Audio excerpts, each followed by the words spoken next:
Hello everyone, আজকে তোমাদেরকে share করছি দশমীর দিনের ভিডিও। আর দশমীর দিন আমরা ঠাকুর দেখতে চলে গেছিলাম তাহিরপুর। আর তাহিরপুর যাব, বান্ধবীর বাড়িতে যাব না এটা কখনো হয়?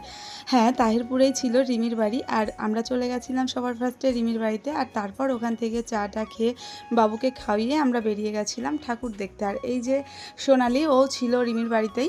তো তিন বান্ধবী মিলে ফার্স্টে ঠাকুর দেখছিলাম, খুব ভালো লাগছিল, একটা সুন্দর টাইম কাটাচ্ছিলাম। আর তারপর সবার ফার্স্টেই চলে গেছিলাম ক্লাব অগ্নিশিখাতে, যেখানে বেনারসের একটা প্যান্ডেল করেছিল। আর ওখান থেকে মানে এসছিল মানুষ, যারা সন্ধ্যা আরতি করছিল। অ্যাকচুয়ালি সন্ধ্যা আরতি না, এটা রাত্রেও হচ্ছিল। তো ওইটাই ফার্স্টে দেখে নিলাম, আর তারপর বান্ধবীদেরকে টাটা করে আমরা বেরিয়ে যাব অন্যান্য ঠাকুরগুলো দেখতে।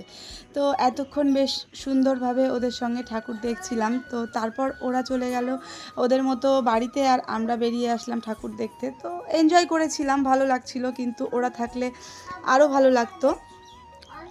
কেননা বান্ধবীর সঙ্গে অনেক দিন বাদে তিন বান্ধবী একসঙ্গে বেরিয়েছিলাম, আর এখন আবার একা একা দেখছি, যদিও একা একা নয়। তো তারপর আমরা দীঘার জগন্নাথ মন্দিরটা দেখে চলে এসেছিলাম এদিকে বৃন্দাবনের একটা প্যান্ডেল করেছিল ওটা দেখতে। প্রত্যেক কটা প্যান্ডেলই এত সুন্দর হয়েছিল, আর প্রতিমাগুলোর কথা কি আর বলবো, সমস্ত ঠাকুরগুলো খুব সুন্দর হয়েছিল। যদিও ঠাকুর মানেই তো সুন্দর, তাই না?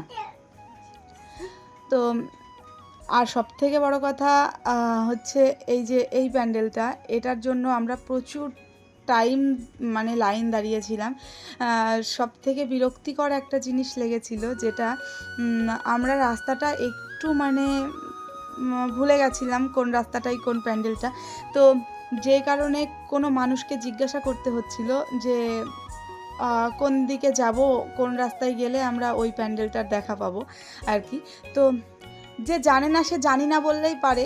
সে কি করছিল, সে আমাদেরকে যে কোনো একটা রাস্তা দেখিয়ে বলে দিচ্ছিল যে এই রাস্তাতে চলে যাও, পেয়ে যাবে। ও অনেকবার এরকম হয়েছে আজকে, যে কারণে আমাদের মেলা ঘুরে বাড়ি আসতে অনেকটাই টাইম চলে গেছে। তো তারপর দেখো আমরা চলে গেছিলাম এই প্যান্ডেলটা দেখতে। আর এটার নাম হচ্ছে কি যেন ভুলে গেলাম, এটার নাম দিয়েছিল তিন ধাম না কি, যাই হোক চার ধাম।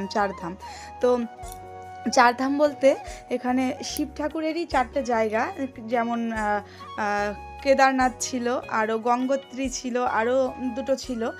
তো এই প্যান্ডেলটাও জাস্ট অসাধারণ লেগেছিল আমাদের। আর ঠাকুরটা তো কি আর বলবো, খুব সুন্দর। মাঝখানে আমরা নিজেদের মধ্যে কিছু ছবি তোলা, ভিডিও ক্লিপ নেওয়া, এগুলো তো করছিলামই। আর এই ঠাকুরটা তো খুবই সুন্দর ছিল, দারুণ সুন্দর লেগেছিল। আর প্যান্ডেলের ভিতরটাও খুব সুন্দর। তো তারপর আমরা এখান থেকে বেরিয়ে চলে যাব আমাদের লাস্ট প্যান্ডেল দেখা। এটাই ছিল আমাদের লাস্ট প্যান্ডেল। আর দেখো আমরা সবাই এরকম টায়ার্ড হয়ে পড়েছি।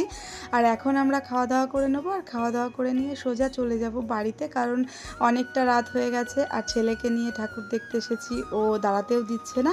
তো ভিডিওটি এই পর্যন্তই থাকছে, আর দেখা হচ্ছে পরের ভিডিওতে। তোমরা ভালো থেকো, সুস্থ থেকো। আজকের মতো টাটা।